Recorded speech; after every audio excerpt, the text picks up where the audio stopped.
Welcome to the MMA Roadshow, episode number 461.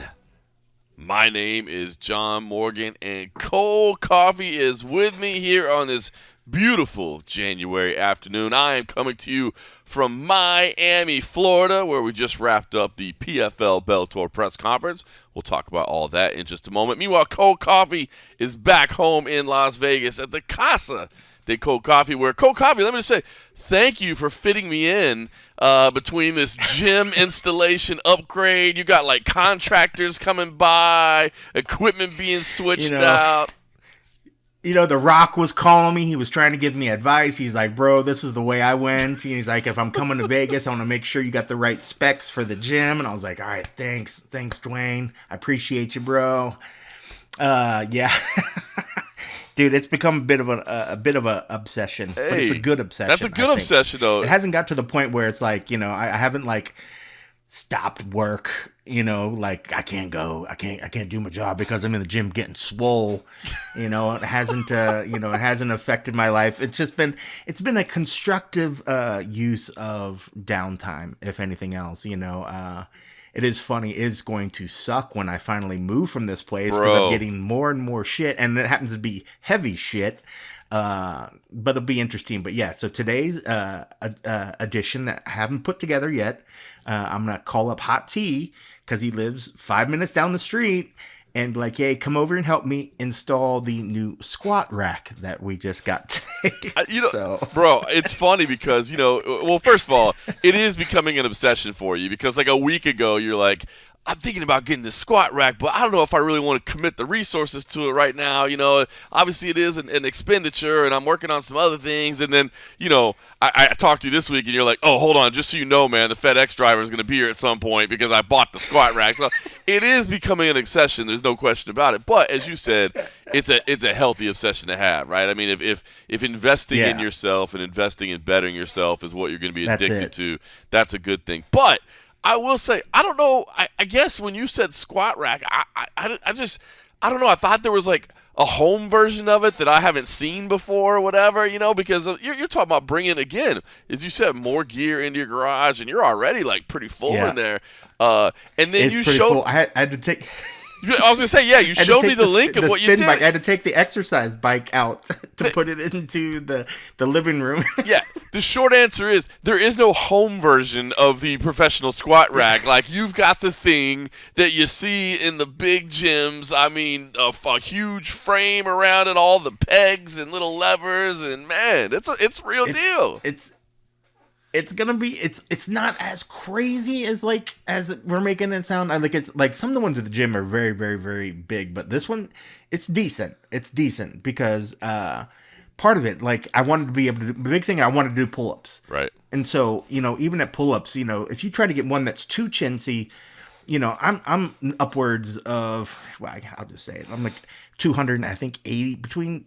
280, 285 right about now, probably. Maybe 288. I did have just had a big bowl of rice with some eggs. He said maybe. Maybe 288 right now. And so, like, the pull-up bar has a weight limit of, like, 330. So, thankfully, I'm not there. But it's like, you can't just get anything and then throw your body and, jump up and try to do pull-ups. Because, one, I'm getting older. And it's like, I don't want to fall on my ass when this metal contraption falls apart. So, I tried to get one that was at least somewhat decent. But the reason it's it's funny because when I thought about it, I was like, it can't be too big because like that's the same floor space that we like use to like hit mitts and like move around for that. So it's like I had to try to think about one that wasn't going to take up too much of an imprint. But at some point, I'll just like, it is what it is. I want to be able to do squats at home without having to go to the gym where it's always so busy. Because I think I've told you that the gym I go to, while it's cheap, it's literally got to be the busiest location in Las Vegas, and you can't ever get on the machines. And it's a little embarrassing because you see these little 130-pound ladies just fucking crushing weights where I'm like, someday I'll be up there. Someday I'll be at that weight. But not today. So, not today. Am I going to have to do like daily wellness checks on you or whatever to make sure, like, at least early on? If you don't hear from me, make sure I'm not like flattened in the garage underneath some shit or something. But honestly, like there's a lot, like I've been trying to tell myself, like I get like, I don't know about a lot of our listeners or you're always on the move. So Right. but I know you have a bit of this as well. Sometimes when you are home, you get that little restless feeling. And for me, for a lot of years, that made me want to go to the bar and made me want to go out and see people and drink and Yep. like, or gamble or do whatever. So now I'm trying to find those constructive things. Like, what can I do that's will keep me and not put me in trouble? So that's either now it's like, I've been trying to jump back into playing music. So I've been learning the bass. So I make sure I go up every night and try to play some of my bass. But now it's like, well, now you can go out into the garage and you can be less of a fat piece of shit. You can try to work on this and work on that. Because honestly, too, doing what we do, traveling and let alone carrying gear, you see how much gear that we take. It's only getting harder as we get older. So, it's about trying to take the steps. If we want to stay active in this line of profession, just not taking our care of ourselves isn't gonna make it happen. I'm not gonna be able to carry 50 pounds of gear on my back forever if I don't do the steps to kind of keep in check. So as much as I joke about, I want to get swole, I want to maintain, but I'd like to get more fit. I turned the big 50 this year.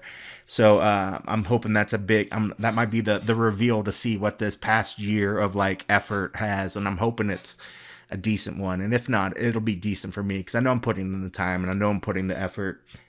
This is just the addition to this was just one of those things that, was just making the decision to go in for yourself. Like you asked, like guys, like it's funny we were chatting about how Dolce and his lack of seasonings earlier, but one of the things he talks about is the food, and buying a lot of the organic food, buying the higher quality stuff. It's an investment, but it's an investment in your health, and it's investment that pays dividends. So while it does suck to drop X amount of dollars on gear that sits in your garage, then it's only going to be on me to not use it. But hopefully it's to use it and feel better about myself, feel better with the ability to be able to keep doing this job, to keep traveling, to be healthy, to, just be around longer. As we get older, we're supposed to be getting wiser. And one of those things is we got to take care of ourselves. So as much as I joke about, it's never going to be like the Rock's gym, but the cold coffee strong as hell gym. I haven't come up with a quality name yet. Yeah, but, that's you can't, like, you got to keep working on that one, man. That's just not quite there yet. strong coffee gym. You got a lot of elements that you're working with. I like where you're starting. I see what you're trying to go with. I don't think you've arrived at the final one. I don't think that one's gonna be. I have to put that to the PR team, wherever that PR team is around here. Have to send that one to them. But it's been a fun obsession. But it's good. It's for the right reason. So we'll see. It's good. It's funny. My dad is in Vegas right now. I'm actually going to go back tomorrow and see him. My dad, my stepmom are there. But I was talking to my dad earlier this week about kind of how my new role is playing out, and doing more commentary and doing more things and this and that. And I mean, he straight up said, and it's so true. I mean, he's like, bro, he's like, well, first things first. He's like, you can't go do any of that if you're not healthy. He was like, as soon as you're down, you can't go do any of that stuff. And he was like, man, at my age, I look back and I wish he's actually doing a really good job of taking care of himself right now. And he's like, I wish I would have done it when I was your age instead of waiting until now to be worrying about it. So, it's just it's true, man. As much as we all like to, you go. We all like to go have a good frosty beverage and not worry about it, and we just like to have a good time. And it is true, and you hear it all the time. If you don't have your health, man, none of that other stuff you want to do, like, it just doesn't matter. You can't do any of it, man, if you're down. Yeah, and that hits hard coming from from loved ones, from your parents, people, the elders that have been there and done that, because I mean that's one of those things, I guess we don't want to have regrets, and I mean we'll still have our frosty beverages, we'll still have it from the time to time, but it's from having it from time to time. And it's funny, I would tell you, I'm a cheap date now, man. When I go out and have some drinks now, I get a little buzzy pretty quick nowadays, but because I have a hard time, like when I switches. And I'm like, all right, you have a couple drinks, and I'm like, all right, give me a J-Mo and ginger. I'm like, but can you follow that with like a shot of tequila? Because you still think you're right there. Yes. You still think you're right there, and then next thing you know, you're like, I'm fucking tipsy. I'm like, I gotta stop. I was like, I ain't got it like I used to anymore, and that's okay. That's That's okay. all good. But yeah, and hangovers hurt worse in 2024. I'll tell you Oh, what, they dog. The do. one that I've had so far was not fun. It was not fun. I remember through the half of it the next day, I was like, I feel like death. I was like, this sucks. I was like, why do people drink? That's no fun. And then that afternoon, I was having a drink, and then Yeah, and then that afternoon, I think I warmed it up a little bit. oh, that's funny. Yeah, it's funny. Like, It's funny, but like, yeah, I mean, it's good. It's good to know. And I mean, if anything else, we joke about it, but it's good that we do talk about it. I mean, this is an all around men's show. We talk about other shit, but it's good to remind ourselves, and it's good to remind our listeners that as fun as it is, and as fun as we like to talk about, beer and drinking, having a good time, that's all good and all as well. But we got to take care of ourselves, because I want our listeners to be here forever to listen to this show. I want us to be here forever to listen, to be able to put on this show and do stuff and, have fun. But let's not, I don't want to say moderation, but like have fun in the other shit as well. Find ways to get to find some fitness, whether it be walking. I like walks, man. I can't run for shit. My knees suck, and I'm way too fucking fat and overweight to do like running. But I do like walking. I'll walk an incline like a motherfucker, or I can do whatever. Hiking's been a fun one. I see you. And trying to get back into the hiking and stuff. Yeah, hiking's a see- lot of fun. We got I some great little places out here. Hey, I see you on IG posting them pics, getting them reps outside. You gotta get them steps in, dog. You gotta get them steps in. I tell you. Who needs Mike Dolce? Well, when I'm you got telling you, cold coffee? it's like yeah, it's like we work in a sport where we watch the fittest athletes in the fittest athletes in the world stripped down to half naked, and then you look at that and you're like, I feel like a piece of shit today. You're like, look at these guys. And after a while, you're like, some of it's got to rub off, right? Something's got to rub off, where you're just like, am I happy when I look in the mirror? I don't look like that at all. And not that we'll ever get like that. But, it is definitely certainly good motivation. When you look around, you see the work. I mean, and we talk about all the time, the discipline, the effort that these athletes put in to prepare themselves to fight. That's, granted, the cutting weight is a whole different ballgame. But in the terms of like taking care of themselves, working towards something, eating, better, eating in the right ways, maybe not going out and drinking, partying as much. I don't want to be the extreme like some of these guys. Who was it that came up on recently and they said they hadn't had sugar for like 20 years? I was like, bro, that's like ridiculous. I think the last fight card they said somebody. I think it was Mozart, right? Mozart Evloev, I think. Mozart, yeah. I was like, how do you not have? I was like, that can't be true. I can see where he's like, I don't need a candy bar, but there's like sugars and like. Maybe he just never had, he's like, I haven't eaten a processed food ever. He's like, I've never had like American's white bread ever. He's like, all that shit, there's sugars in things, but I'm just like, but he looks fantastic. So maybe not, but whatever. I like it. There's your fitness. There update. you go. There's your fitness. Cold coffee on the right track. On the right track. On the rock swinging by.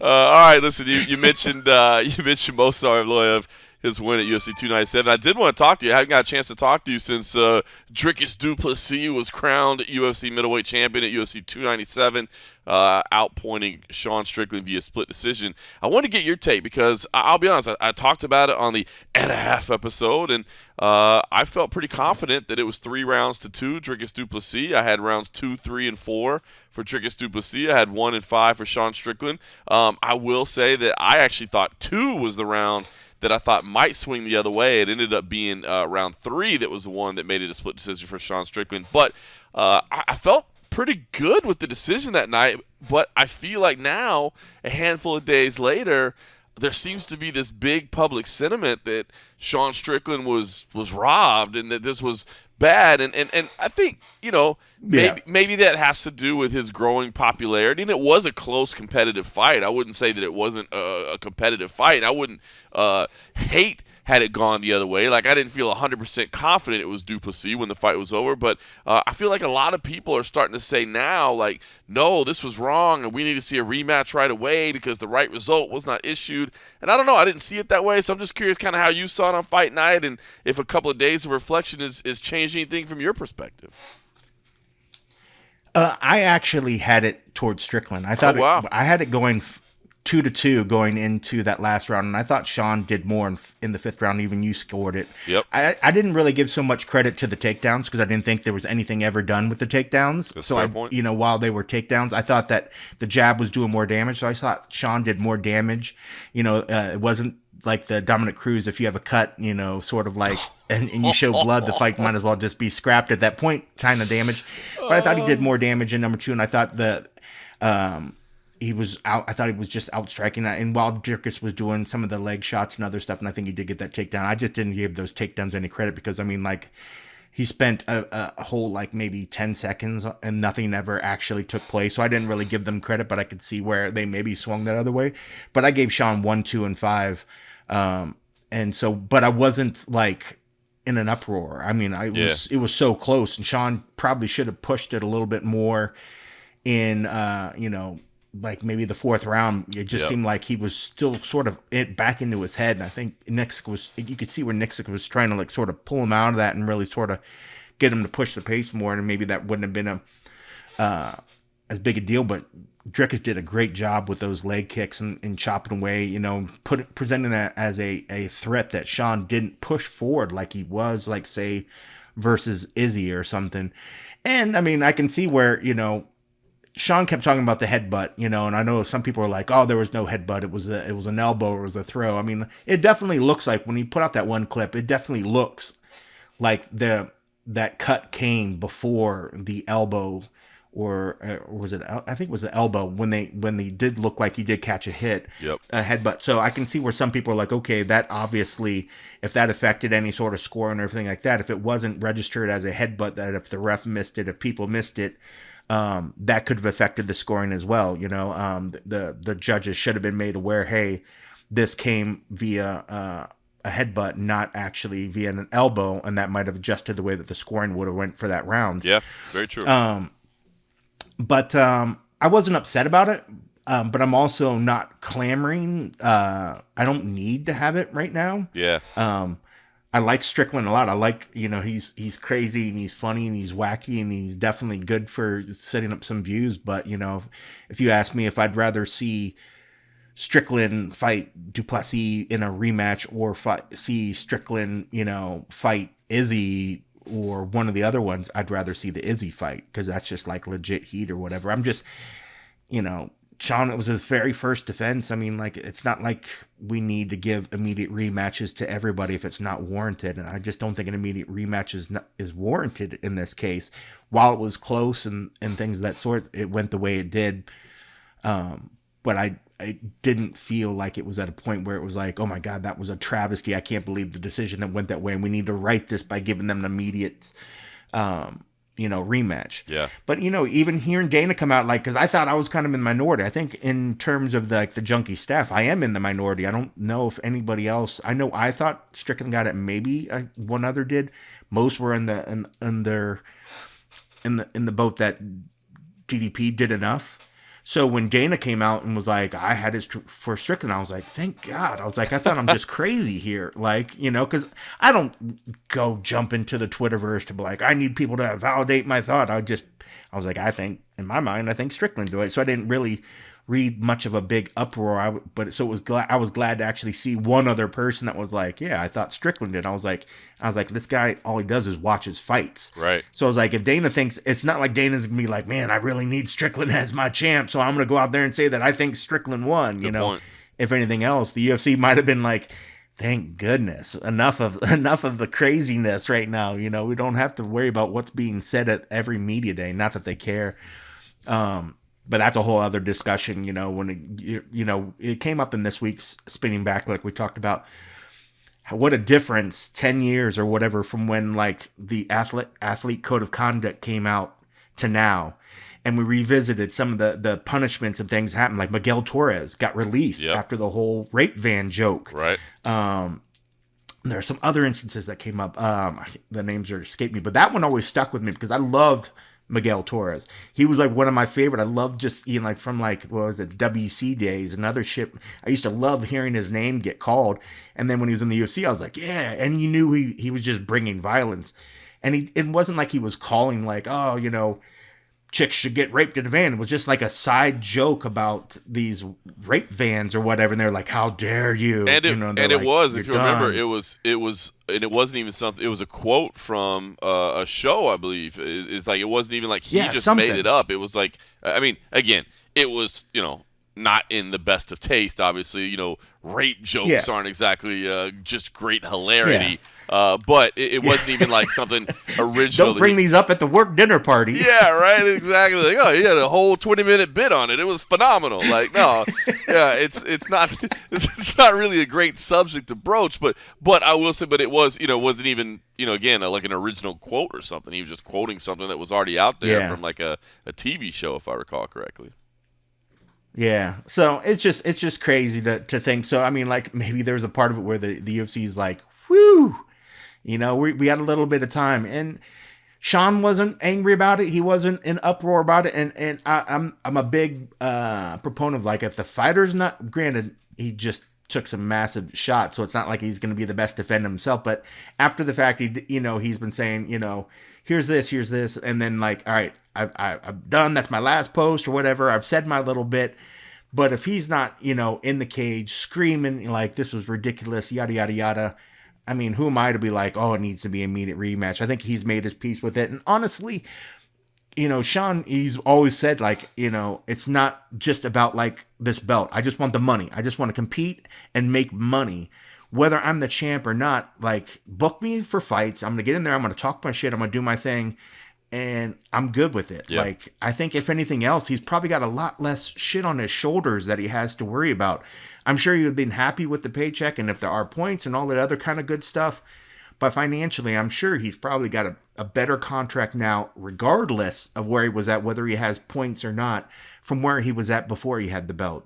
So I'm sure he's in a decent spot. But honestly, like, when somebody's a champion, we're always putting these responsibilities and these role model things on their shoulders that they're not asking for. We just put them there. We say, this is your responsibility. Now that you're the champ, you have to be the spokesperson for the company. Yep. You are now representing that brand. And while that's all true, it's not like that's not what they're fighting for. They're not fighting for the right to be the spokesperson. They're fighting for the chance to support themselves and to support their family and their loved ones. The rest is an unfortunate byproduct that they kind of deal with it. Yeah. But we tend to lump more of that on it. So I think if anything else, he's probably like, guys, thank goodness. Like, I don't have to deal with that shit. And maybe you'll back the F off me and let me be crazy and weird and you're not going to throw it in my face. I agree. So I don't think it's a bad thing at all. I don't think it's a bad thing at all because I think that, well, first of all, I agree with you. To be honest with you, I just want to see Dricus and Adesanya next. That was already the fight we were supposed to see. We've seen all the madness and the tension and the chaos, and so we need to see the conclusion of that. If it can be done in Africa, even more special. I mean, that would be amazing. Holy hell. If they could do that. The crowd shots were fantastic. Super cool. And, like, seeing some of the tweet stuff, like, there was I saw it somewhere on one of the tweets. He was like, some guy popped up and he's like, I'm Nigerian. He's like, but I still want Dricus to bring it back home. And I was just like, dude, that's like kind of what Dricus has been saying. He's like, you might say this and that about me, but the African people are rallying behind him because he lives there. He's there. And I wonder if it's still us a lot of times lumping this beliefs and stuff that we have here and what we say, oh no, every person there in Africa hates people in South Africa. They're all feeling this. I mean, that's us pushing that on them. And Dricus is like, it's not like that. It's not like them. We're like, sure it isn't, entitled white guy. But it's like when you're seeing like the crowd shots and you're seeing people of all different shapes and colors rallying around this guy, it's like, they loved him. Yep. They loved him, at least in that shot, wherever they were at in South Africa. They were absolutely digging it and loving it. So, maybe you have a better insight to this. Izzy was there. Izzy was supposed to go into the cage. I don't know what happened after the fact, but, like, had to be why the dude was there to watch and stuff. I'm sure they didn't just be like, hey, Izzy, come on out and just enjoy the show. We want you to watch this fight. There was plans, and even Dricus was sort of like saying, like, I thought we were going to have a face-off here in the cage, but it's not happening, and then he sort of chipped again. You don't think maybe Danny was like, wait a minute, I remember what happened last time. He's like, it's all coming back to me now. No, do not go in there. We do not need to see this again. I do not need to see these two people next to each other.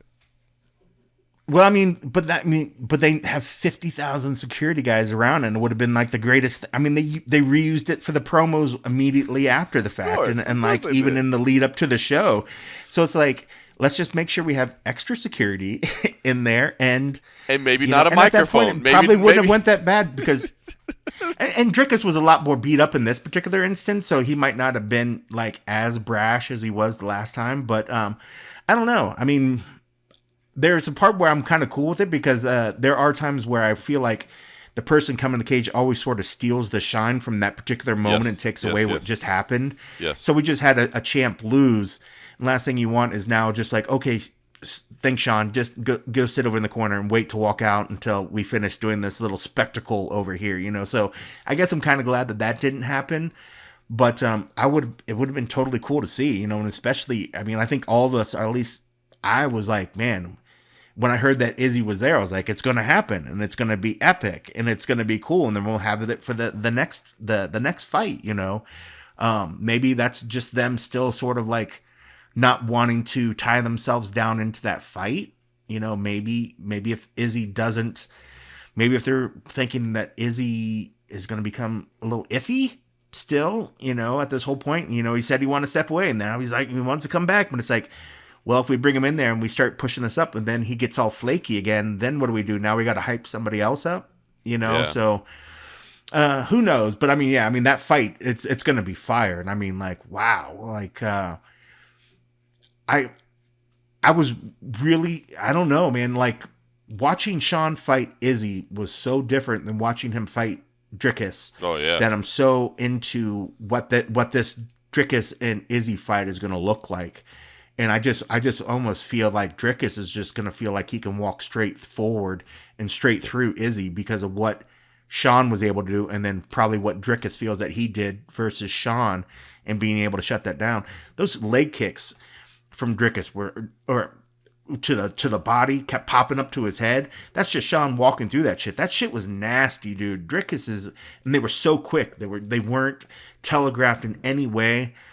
Not that I want to see a kickboxing match between Drickus and Izzy, but man, I think that fight's going to be absolutely fireworks. And I mean, it could be one of those ones that I think we're watching and we're just like, holy shit, any moment one of these dudes can knock the other one out. Yep. And it's just, I think it's going to be fantastic. So I was a little bummed we didn't see it in the cage, but, you know, I guess I'm not sad about it because you're right. It probably could have been a giant shit show and who knows what could have happened if it went off the rails, you know, and that's the last thing that, you know, Dana wants to go back in the presser and somebody like, well, you regret that, which I feel like we've just done multiple times before when they let in, we're like, hey, that wasn't the best idea of taking Sean O'Malley in there right after that fight, was it? You know, I mean, like, so true. Who knows? So who true. knows? Well, I'm with you. That's the fight I want to see next. And the other thing, too, just to put a ball on that, is that I do think exactly what you said. Like, Sean Strickland, A, I don't think he cares about the belt. He just wants to fight and he wants to make money. And B, I don't think he needs the belt anymore for people to care about his matchups, man. I just feel like that guy has crossed over a threshold of popularity now that, like, it doesn't matter who he fights. Yeah. People are going to tune in and just want to watch him fight. So you don't have to worry about, hey, this needs to be a number one contender match, or, hey, this needs to be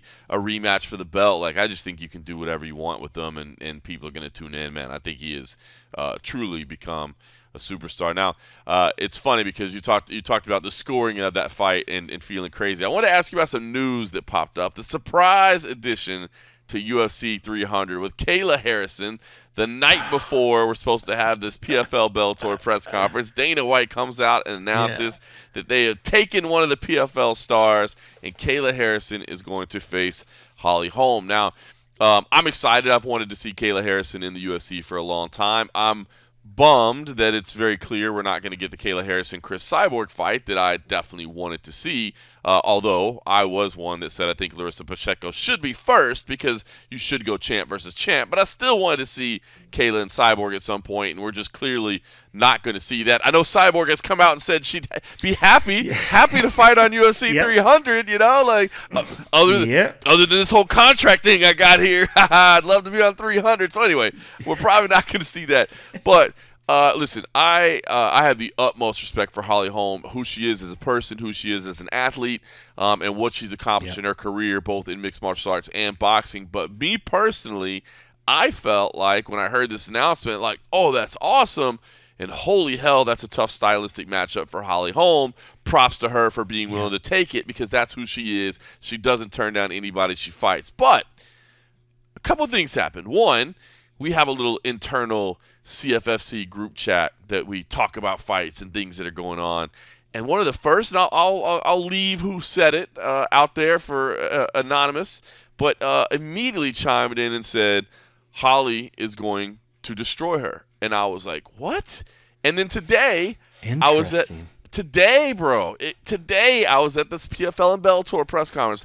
I spoke to 3 different people who said this is a horrible stylistic matchup for Kayla Harrison. And now I'm starting to wonder if I'm crazy. Now, I will say, right off the top, the cut down to 135, that is a huge factor, and Yeah. that does scare me. It did look Yep. like from some of the Yep. pictures that were sent out today, it looks like she's getting lean already, and she's working her way down there. So, she looks smaller than she has in the past. She is a professional. I trust her to make the weight. I think if she says she's doing it, she's going to do it. But how does it impact her? But anyway, I say all that to ask you what your initial impressions of this matchup were, because to me, again, I would never count Holly Holm out of anything, but I just thought this might be a tough stylistic matchup. But now I've run into multiple people who say I'm looking at it the wrong way.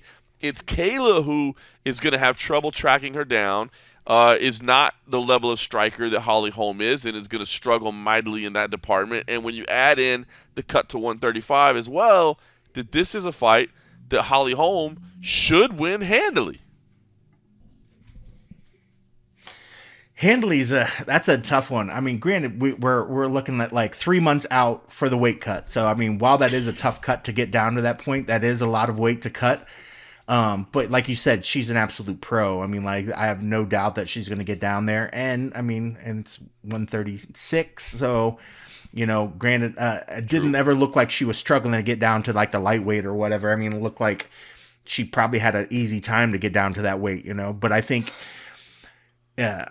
I'm confident that she's going to be able to get that. When I was in our group, my initial thoughts when I thought it, I was definitely on the side A of where you said, where I was like, man, this sucks for Holly Holm. I think it's just, man, if she's able to get her hands on her, I mean, like, and put her in that world where she can get her to take it down, it's going to be a tough. But man, Holly Holm, when I hear people sort of defend the Holly side, she's got incredible takedown defense. Yep. I mean, we saw it goes even going back to when Ronda tried to take her down for that initial fight. They were like, we need to defend the takedown, and then you're going to piece her up on the feet, keep the fight standing, and you're going to show her weakness on the feet, and that's exactly what happened. So while there is a difference of of Ronda and Kayla is much better at getting to the ground than Ronda even was. Ronda Right. was really, really good when it came to like the judo thing, but she was almost like a one-trick pony when it came to, sort of getting that trip judo toss down to the ground, and then just once you got into the ground, it was like you couldn't get up. Kayla's a whole nother level of being able to get these girls to the ground, and in terms of when she gets them to the ground, it's a whole different world from what Ronda was as well. I mean, when we talk about people that put up a great fight, would be like Larissa Pacheco. Pacheco's an absolute beast. I would ask people, so what do you think about Holly Holm and Larissa Pacheco? Who would you lean in that fight? Like, I would easily be like, I would too. Pacheco's gonna fuck her up. I would too. Right now. Like Pacheco. I mean, but Pacheco's got incredible strength and power in her hands, and well, Kayla doesn't have that, but she's just got a great ground game. I'm pretty confident that as much as Holly does a great job of keeping the fight standing, has a great job of staying moving, she's going to be running around a long time. Kayla has adapted really well to be able to kind of cut the cage off and make her way there. And I'm just confident that if it becomes a brawl where they're just throwing hands, then you can kind of take that whole boxing finesse out of it. Right. And I think that's the part that keeps Holly having a real chance. And of course she's going to have a chance. And of course, if she lands some good shots, I mean, it's not like we've seen Kayla's chin tested like over and over and over in a round. She's either got it to a point where it became a grappling match, like even with Pacheco. I mean, it became a grappling match, and then it was just a matter of like, the who was better on the ground and who was able to kind of do her things. And then she's just got power that just negates the whole thing as well. I mean, there's a reason Cyborg is not calling for Pacheco. I mean, she's hands down got to be the hardest punching female fighter right now, regardless of like the weight division. Probably, she's ridiculous. So she's kind of like, almost can't even bring her into the same conversation. But I'm pretty confident that I would lean towards Kayla in this. While I won't say it's going to be a blowout because it's Holly Holmes, and I don't want to disrespect her like that. I just feel like Kayla's ground game, and once she gets a hold of her, is just so good. And as good as Holly's been able to kind of stay up, if Kayla can figure that out, it might be chasing her around for a round until she figures it out. But she only needs a round to finish it. She could run around that whole first round and say she gets a hold of her in the second round. I'm pretty sure that one's not going to go to a decision. And while Holly can hurt her, and I feel it's a bad matchup. I feel like they wanted to put a very, very good name to one, probably warrant the larger paycheck that I'm sure she signed in for a contract. Yep. They're not going to throw her in against just some no-ranked opponent. I mean, like, this is a former champ coming in.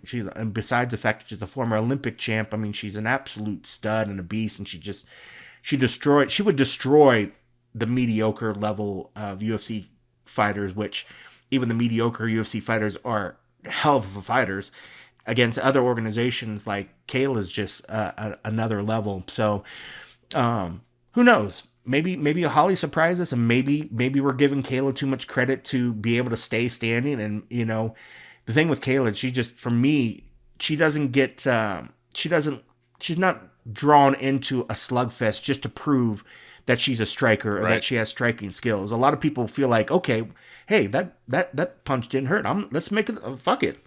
I like my hands. Let's go this way. She understands it's about getting the win, and I think she realizes that finishing Holly Holmes would give her the best kickstart of her UFC career. So she's not going to play around trying to make it prettier and make it fancy and try to go for something that she's not accustomed to. Would she take a knockout? Sure. But ask her if she would be more happy to take a ground and pound, TKO or an actual submission. 100%. And I think that's probably the way it's going to go. I think she'll eventually submit her. Holly's tough, man. She can. I don't see Kayla knocking her out, but weirder shit has happened in this sport. I think that would be, boy, what a byline that would be the next day if Kayla comes in there and knocks out Holly Holm, where everybody's expecting her to take it to the ground and just wrestle, submit her. Hope, you never know. I mean, like, Kayla's strong. She's got power. I mean, you've seen her up close. I mean, she's got guns, and I mean, like, they're only going to look that more impressive. Even if she's dropping weight, she's going to have to lose muscle. Yep. But she's going to come in there looking like an absolute specimen, which is going to be incredible because both of them are so absolutely fit. Holly always looks very well and like a specimen. It's going to be impressive to see those two. But yeah, I mean, it's hard to not pick Kayla. Well, off the bat, for me at least. So I find that surprising that others were just like, "Oh, this is a gimme for Holly." Like, I find that absolutely ridiculous. The betting odds came out, and they kind of favored what we're saying. It was minus 500 was the initial line I saw for Kayla Harrison. So that's what I saw. Yeah, and so again, we'll see. Again, all respect to Holly Holm, would not count her out of anything. A couple of things occurred to me. Number one, I thought today, by the way, Pete Murray did a fantastic job of handling the situation. I actually got to ask him about it afterwards. After we had the big press conference, then he did a little scrum, and I asked him about it. I thought Pete handled it sharp. He kind of put the blame on Kayla, and said, hey, she made the decision to leave. She made the decision to not make this fight. So put a little bit of shade, like, hey, we tried to keep her. She decided she didn't want to fight Cyborg, but then also came back and said, but you know what? We're proud of what she did. We're proud of what she accomplished here. We'll continue to cheer for her as she moves over there and tests herself. And I don't know. I just thought that was kind of a refreshing way to handle it. To say, no hard feelings. We'll continue to be, support her in her new endeavors. I like the way that was handled. It wasn't let's minimize it or hey, she was never that good to begin with or whatever. Again, threw just a little bit of shade on her to be like, well, she didn't want this fight to happen, so she chose that, but then also came back and so I like that. But the other thing that occurred to me was, all right, so if this announcement was made last night on a Tuesday night, obviously I don't think the entire set of negotiations got done, in the course of 48 hours. And I had heard for a while that there was a potential that Kayla Harrison may go ahead and make the jump to the UFC. There was some contention about whether her contract, where it stood and that sort of thing. But it just occurred to me when this announcement was made that Kayla on Saturday night, as she's watching 297, just had to be rubbing her hands together going, oh, they need me so bad right now. You know what I mean? Like, Raquel Pennington, I am so happy for her and what she accomplished and all she battled back from and all she went through and everything that she's done. And it's like there's no way you can't be happy for her as a person. But you would also be lying if you pretended that fight was entertaining at all. And it was a bad fight. It was not entertaining. And I know Juliana Pena will do everything she can to spice things up a little bit because that's what she does. But, I think it left a lot of people feeling empty, right? Like Amanda Nunes walked away, and now we've got a new champion, but we don't necessarily, love how she got the belt and blah, blah, blah. So I don't know. It felt like a lot of people. In fact, I saw that clip, DC and RC or whatever, where RC came out and said they just should get rid of the whole women's bantamweight division. You know what I mean? I was like, damn, that's kind of a strong reaction to it. But I got to think that Kayla Harrison was ridiculous. I thought so. But you got to think that Kayla Harrison was just sitting at home in Coconut Creek, Florida, or wherever exactly her home is around American Top Team and just going, oh, they're definitely going to need me now because they need some flavor. They need some spice. And, hey, it's instantly added. I mean, right now, a division that people just a couple of days ago were saying we need to get rid of, I think there's now real flavor in it. I think this is exciting, and boy, I see a whole lot of speculation that Amanda Nunes fight that we thought wasn't ever going to happen. Maybe the teammates fighting each other.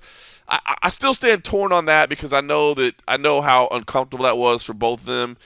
So I don't necessarily want to push that narrative that they need to fight each other. But if they choose to, Kayla Harrison and Amanda Nunes, should Kayla get by Holly Holm, I sure as hell ain't going to turn down the opportunity to see those two go at it because I think it'd be a great fight. So I don't know. I just, to me, this feels like a big positive, and I thought everybody involved handled it pretty damn well.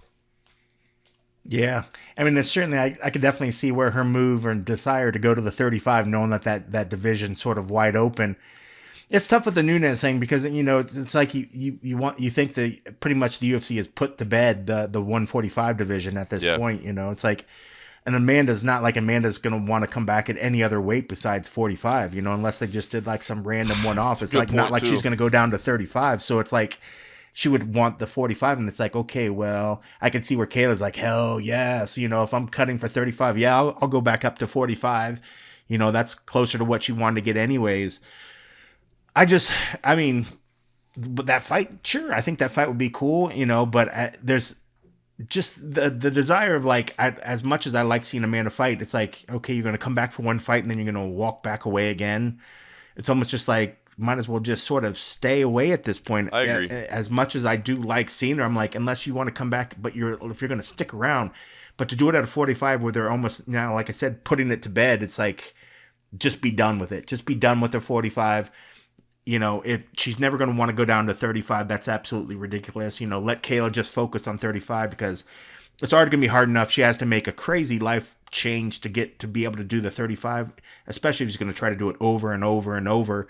Don't make her yo-yo because it's already going to be hard enough on her body. I'm sure for the money, she'd be more than happy to do that, so good on her. It just leaves weird lingering things, of whether the 45 is going away or what's it going to be for. Is it just coming back to fight for the 45 belt? It's just like, just put it away, but the thought of, Juliana, Raquel, all those, I mean, Kayla's probably like, I will just run through these ladies. I mean, I think the Juliana fight would be very, very interesting. Yep. It's funny, going back to that fight, as I know you're a Rocky fan. I'm a Rocky fan. Hell yeah. I like Myra as well, Yep. So I actually was entertained because I was the whole time wondering was what was going to sort of happen. Was Rocky just going to be the tough Rocky that we expected? And then is Myra going to be this overwhelming stud that we know she can be? In the Junkie Stat picks, we unanimously picked Myra to win. I don't think there was anybody that picked Rocky. I was picking her too. So going into that, picking her too. Yeah, going into that last round, I love what her coaches and them were saying. They're like, dude, you're hurting her. Just go out there and just swing. And when she walked out there and was just like, rock'em, sock'em, Rocky, and just throwing down, I was loving it. I was entertained because maybe, like I said, I have an affinity for the fighter. So I was like, and I like women's MMA. I mean, I got the poster of her right here to my right-hand side. So it's kind of crazy. I went over to my neighbor. I was like, dude, did you see that Rocky one? He's like, I did. So I feel like we've been watching her career for a long time. So I'm super happy. So part of me watching that fight, just watching her longevity, her strength, her growth from where she's been, everything that she's went through. I was so happy. And then to see her performing, it's not her fault that Myra wasn't holding up her end of the deal. Well, yeah, I was going to say. Rocky was doing what she wanted to do. Rocky did what she needed to do. And I thought Rocky looked great. So I'm not going to fault her because her dance partner started faltering. That's just part of what Rocky pushed her, Yeah. Rocky made her that tired. And I'm not going to discount the fact that I wasn't getting the equal from both sides. I know a lot of people shit on that fight, but honestly, maybe I'm in the minority.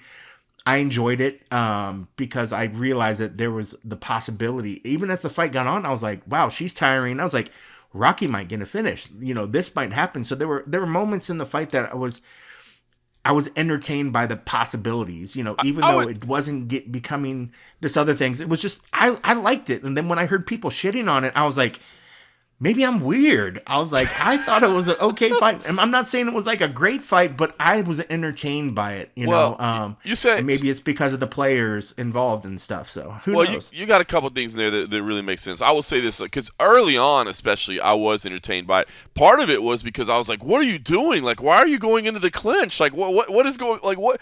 Yes. You know what I mean? Just the concern. Opposite of what our coaches were saying. Yeah. I was the same thing when they were like, hey, there's no reason for us to do that. And I was like, yes, there's no reason for you to do that.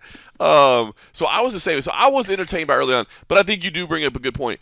I mean, it's not all. Now, I will say, if you have an opponent that is tired, hurt, whatever, it's on you to go get that finish and to really push the pace on them and to really put it to them. And I don't know that she did that. But you are 100% correct that it doesn't all fall on Pennington's shoulders, right? Like, Buena Silva was just done at the end of that fight. I mean, just absolutely done. She tried to go for that knockout, though, in the 5th round. When Rocky came out swinging, in my mind, that was her listening finally to her coaches and saying, I'm going to go for it.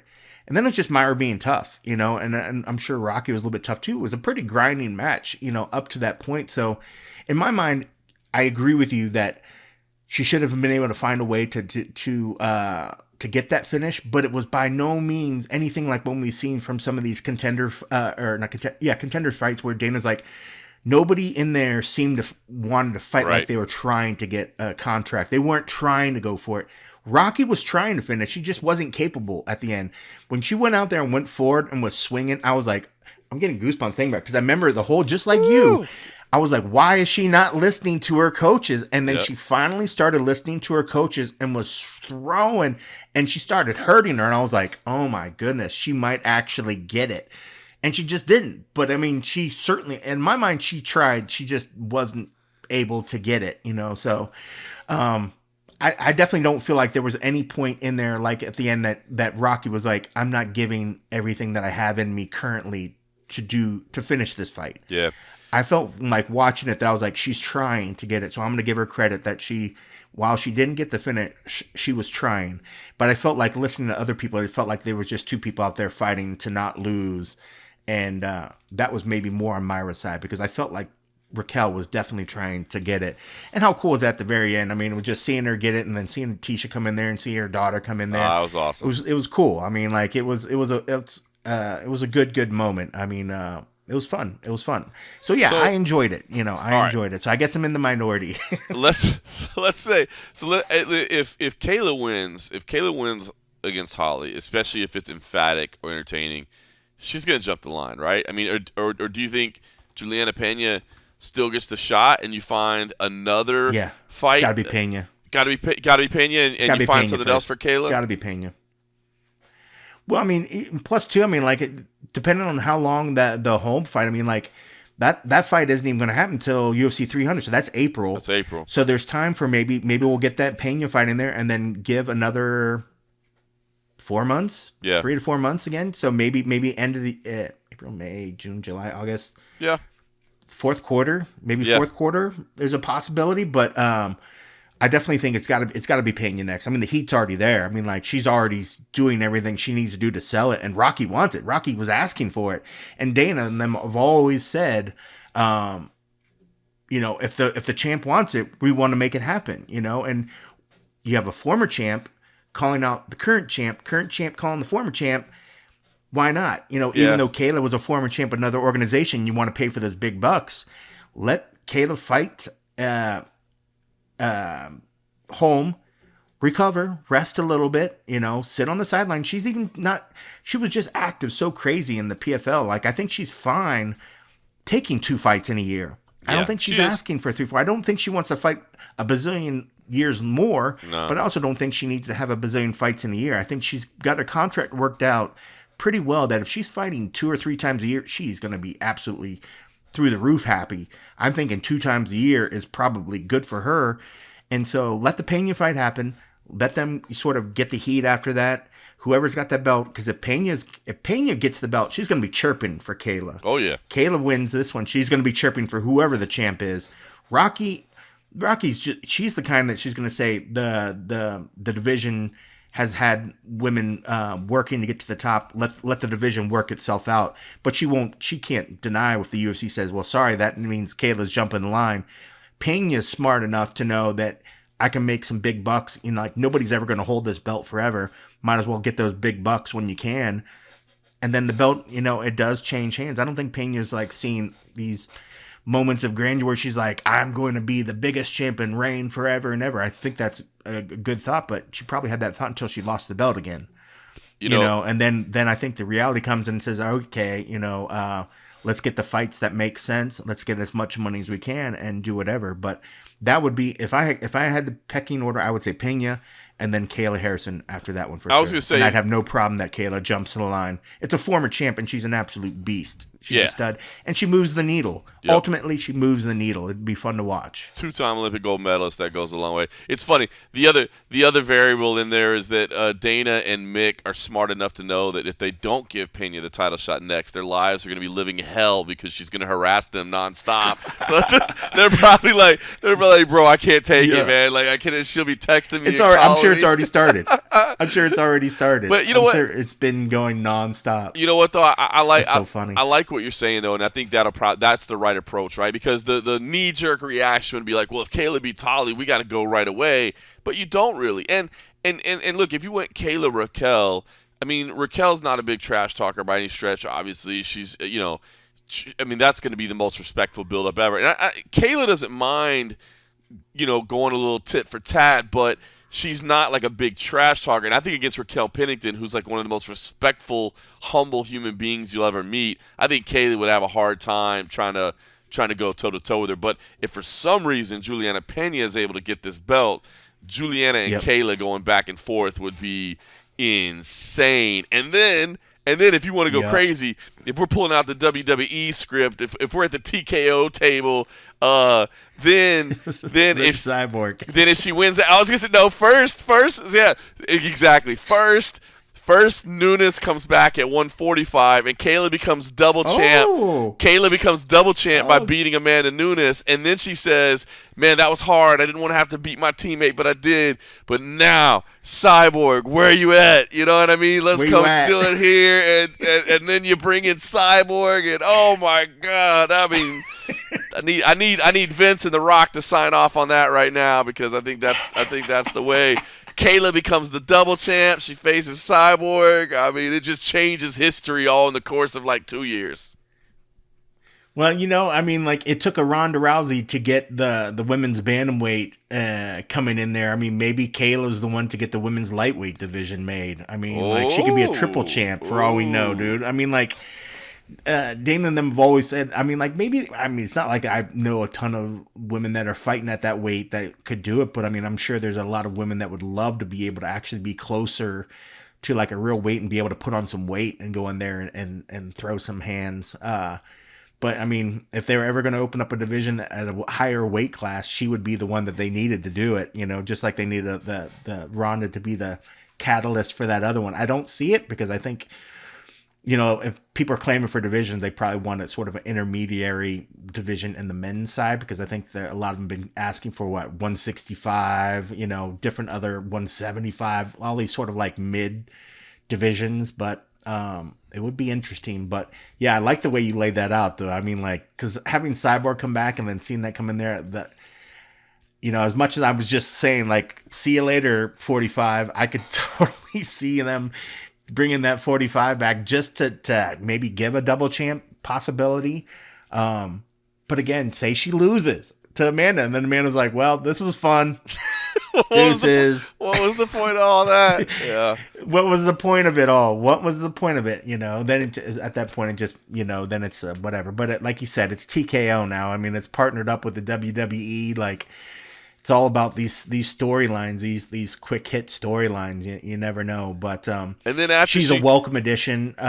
I was gonna say, then after she beats Cyborg, then she starts calling out, "Hey, and by the way, who's got the best judo of all time? I'm not no bronze medalist. Where you at, Ronda Rousey? Get back here. We gotta have a judo match." And it's no, that's not gonna happen. That's oh boy. Now it's went funny. too far. Did I send you that video the other day? Did you? I don't know if you ever responded. I found that old video on my storage of a tour through Ronda's old house in like Venice.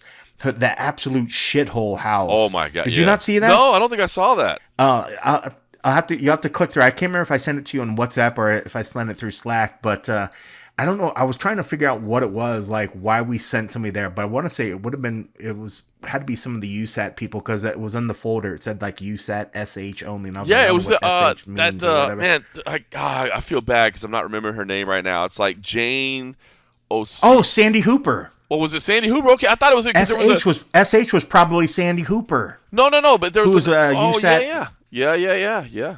I wonder if she was the photog that would have been. There was a guy that went with her, but I wonder if Sandy was the videographer, the shooter of it. I wonder.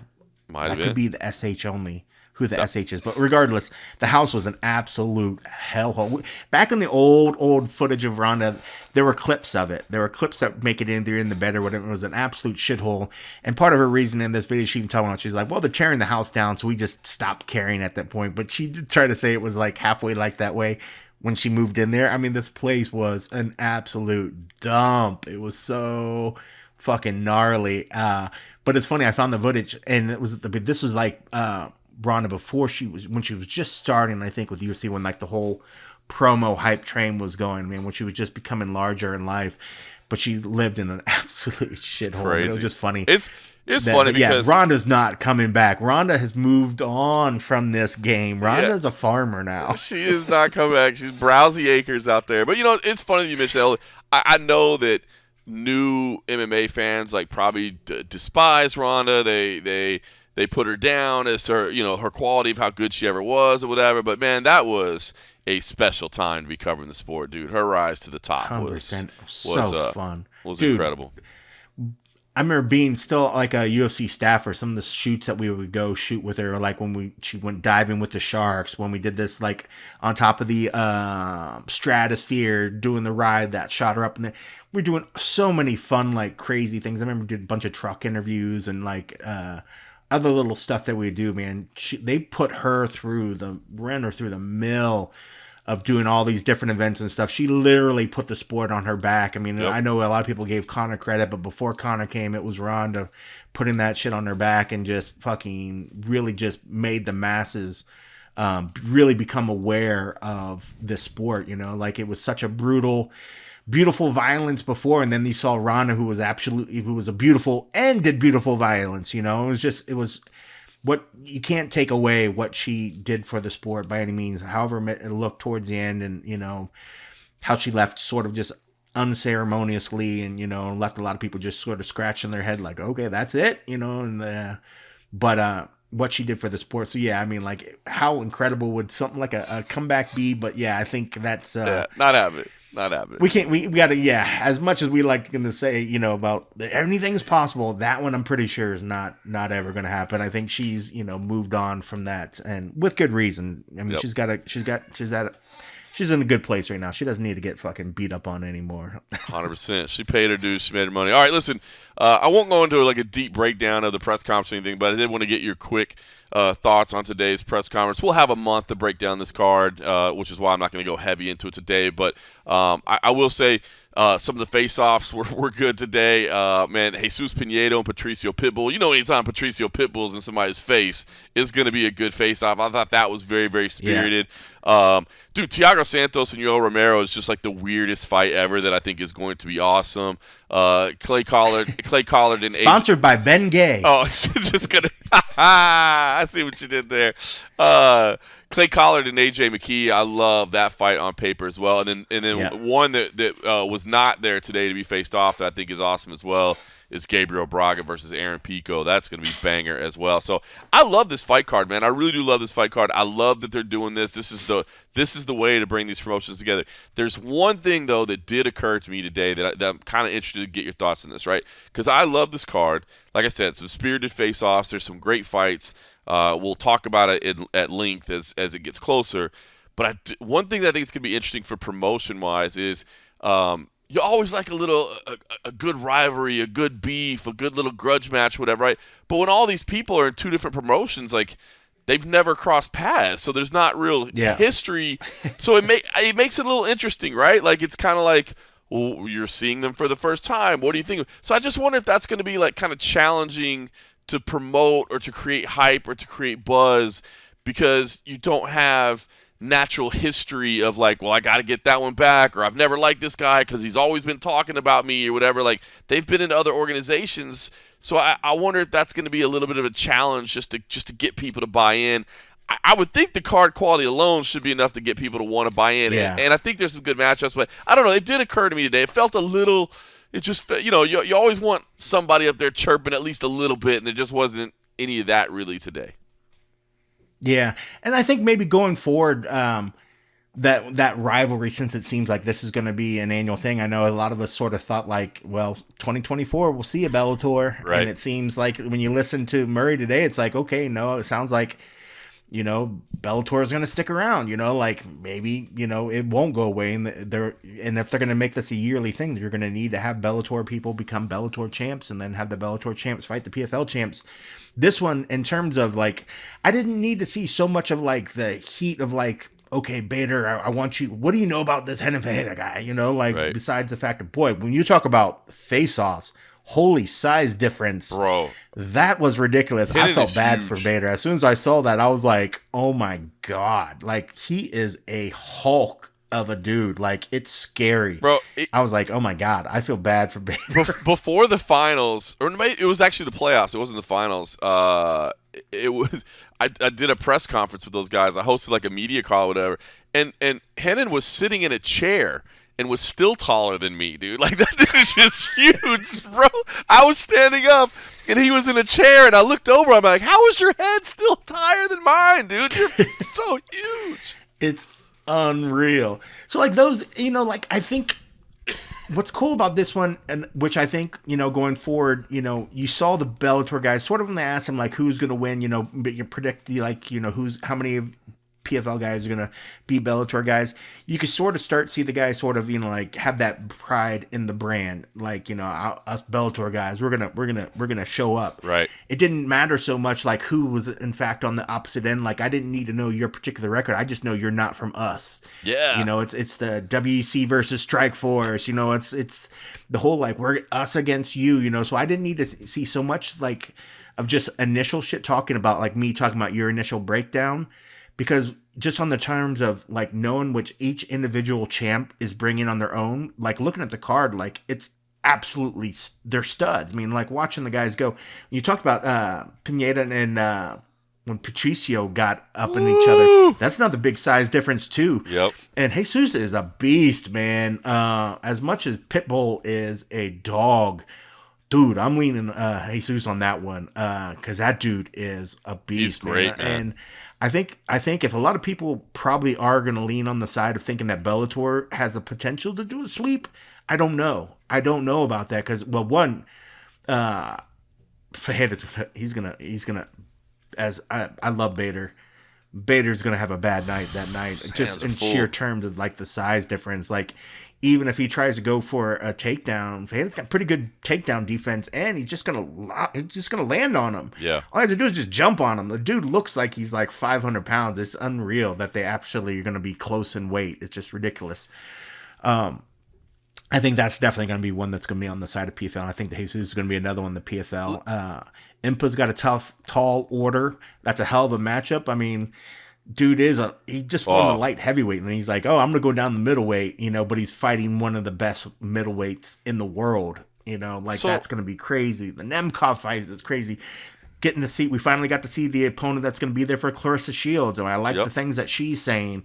She's still got a long way to go, but I mean, like, this card is fantastic. It's, and people, as much as people are trying to joke about, the UFC not wanting to follow up that card, there's got to be some reason in that as well, because you start to look at the card now that's been migrated to the Apex, and it's a little thin. And, right. People look at that one compared to, like, this PFL Bellator card. This is probably one of the best cards, MMA-wise, that's been put together.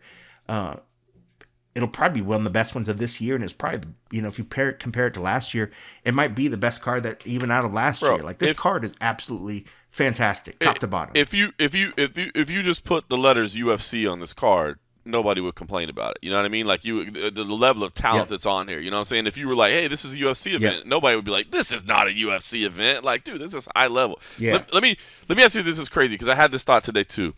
Would it be crazy, or would it be cheesy or anything like this, or would it help, I wonder, like, if maybe there was some kind of bonus involved for all the Bellator guys or all the PFL guys, depending on who wins the series, like whether it be a cash bonus or like a sponsor prize, or you know what I mean, so that they're like kind of so it really does feel like Bellator versus PFL, and they're kind of cheering for each other and they're pulling for their own and they're talking. I don't know. You think that would help at all, or is that just like, well, now what is this, the IFL, or what are we doing here? Yeah, no, I like it. I mean, because, and even then, like, money, of course they're going to be happy with cash. It's funny because even if you try to do like a trophy isn't enough. Because like a trophy or plaque, it's not like who's going to take the trophy home, and then it's like, where do we put it? But I mean, if you work out a sponsorship deal, like say the winners get a bunch of Lambos, or like it's a Saudi thing, like especially if this happens or Rolex. I mean, they easily could be leaving with $100,000 cars or something, and then at that point, it's like, okay, you want to see some guys really go out there because I'm going to get my pay, but then if I'm going to get a bonus, and if it's a sponsor deal, it's not like, hey, PFL, you're not opening up your wallet. You find the right sponsorship deal, hello, Saudi or whoever, and just throw this mad money around like easily. I guarantee if there was something like that for an extra incentive, if you want to see these guys, make sure, and maybe it's a finish bonus. Yeah. Maybe it's like get your win, but it's as a finish, you get in the pool for a finish bonus. Maybe the best fighter, maybe they can only get one Lambo. The performance of the night out of the winners gets it. But I mean, I guarantee if you put enough money and enough sponsorship, they could make some sort of thing. But monetary or something, I think, would definitely add a little extra flavor, because this is such a unique thing. I think every time we see something where it's like there's a title on the line, or if there's some extra little something, even the casuals can understand that, oh, this must mean something. And you start saying, oh, hey, yeah, the winner of this, besides getting that $1 million check at the end of the season, they're going to get a Lambo, or they're going to Rolex, or they're going to get something that's worth $50,000 or blah, blah, blah, blah, blah, blah, blah. People then start saying like, oh shit, I'm going to watch it because I'm going to see who wins this or who does whatever, But if you want to have some extra incentive for our fighters to go out there and give you what you want, like, so say if it's a performance bonus or a finish bonus, not just the win, but maybe, because I think we would like to see a team environment between like the Bellator guys and the PFL guys. But at the end of the day, it's such an individual sport. How do you then now all of a sudden try to foster a team thing? But if you wanted to, some sort of monetary incentive would certainly be a step in the right direction to make that happen. I would think. I even thought, if you think about it, I mean, Saudi Arabia, why are they sponsoring this? Because they want to show the world that they're a place to go. Like, even if you said all the winners get like a first-class VIP vacation for their family to Saudi Arabia, and then like, dude, you fly them like once they win, and then once you win, you turn that into a promotional material. Like, they bring out their family, and you fly them like in that first class, like, you know, those airlines that got like the apartments in the front, you know what I mean? And then you bring them out, and they're like in a palace, and you know what I mean? Like, you know the kind of money they have, and you just make it insane. Like, anyway, just throwing that out there. Just throwing that out there. And they already own that. They probably already own all that stuff. 100%. That's no extra cost. It's just like, okay, you know, just sign them up. Yeah, 100%. I like that. That's actually that sounds even more plausible. You see what I'm saying? I'm just saying. And that's where some money too. So yeah, there you go. All right, PFL, you're welcome for that idea. You can credit the MMA Roadshow for that. MMA Roadshow, we got your back. All right, like I said, we'll talk about that card. We got a couple weeks there. Put us on the banner. Put us on the banner. Put us on the banner like they did it out at MMA Bushido. It was looking good on the banner. I'm just saying that logo that shit looked good on the banner. I'm a little biased, but I thought it was the best looking logo up on there. I was like, I like seeing that shit. It was like ran right through the middle. I was like, oh, sharp. Shout out to Gokhan for making that happen. I appreciate it. It was he's a good partner to have, a good friend as well. So yeah, it was cool to see that.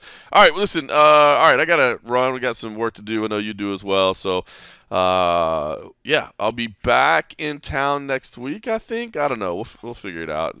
My schedule's crazy right now, so hopefully I'll see you. Maybe I won't. You know, there's a UFC event as well. I don't know if you know that there's that UFC event as well. You know, I used to cover it. I will be there for that. So I'll be there for, I think, media day. I think I'm still figuring it out. By the way, Saturday night, I should say, if you got nothing going on, if you're looking for some combat sports, we do have CFFC Muay Thai launching this weekend on Saturday night, so watch it on OnlyFans. Check us out doing Muay Thai for the very first time if you're in Philadelphia. Shit. You're going to start wearing OnlyFans gear now? You're going to start pimping your OnlyFans page now? I mean, you know, we got bills to pay, you know what I'm saying? Like, we got to figure out what to do. Show me them nipples, son. Show me them nipples. Okay, we have clearly lost the plot here. There's no other thing to say at this point, but thanks for listening.